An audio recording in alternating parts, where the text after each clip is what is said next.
জঙ্গিপুর মহকুমা হাসপাতালে ড্রেনের সমস্যা হঠাৎ পরিদর্শনে আসেন জঙ্গিপুরের বিধায়ক জাকির হোসেন মহাশয়। তার সঙ্গে উপস্থিত ছিলেন জঙ্গিপুরের এসডিও, পিডব্লিউডির ইঞ্জিনিয়ার, জঙ্গিপুর পৌরসভার ইঞ্জিনিয়ার সহ আরও একাধিক উচ্চ পদস্থ আধিকারিক। মূলত হাসপাতাল ও তার আশপাশের এলাকায় দীর্ঘদিন ধরে জমে থাকা জল ও নিকাশি সমস্যা সরজমিন পরিস্থিতি খতিয়ে দেখতে এই পরিদর্শন। জানা যায়, জঙ্গিপুর পৌরসভার 18, 19 ও 20 নম্বর ওয়ার্ড প্রায় সারা বছরই জলমগ্ন অবস্থায় থাকে। বিশেষ করে বর্ষাকালে পরিস্থিতি আরও ভয়াবহ আকার নেয়। ড্রেনের জল উপচে পড়ে রাস্তায় ও বাড়িঘরে ঢুকে পড়ায় সাধারণ মানুষের দৈনন্দিন জীবন মারাত্মকভাবে ব্যাহত হয়।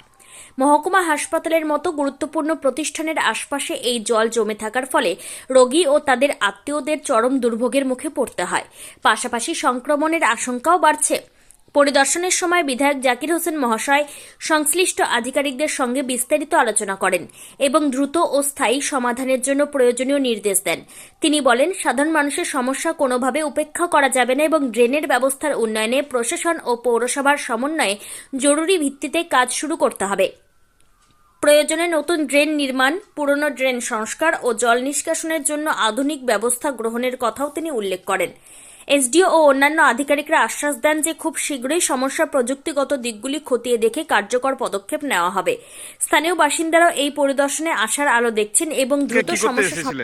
দেখেন, এই মহকুমা হসপিটাল 20 লক্ষ লোকের ভরসা।